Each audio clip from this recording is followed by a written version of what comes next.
How's it going, guys? I just wanted to show off a few more upgrades I made to my 3D printer today.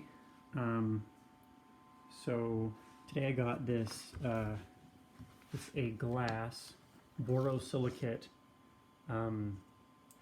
printing bed, I guess. And I have it right here on my hotbed.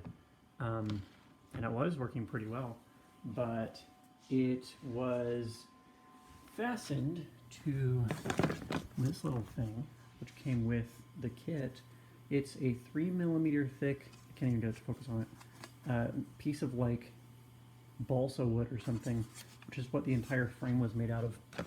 And so I traced that onto this piece of wood.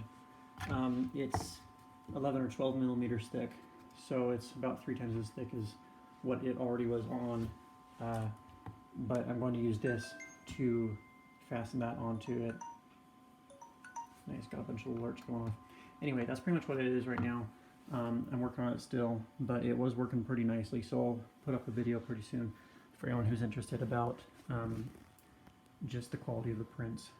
And I'm thinking about starting to sell some stuff on eBay that I'm printing and making more 3D printers, so make sure you keep watching if you're interested in how to make a 3D printer from home. It's pretty cheap.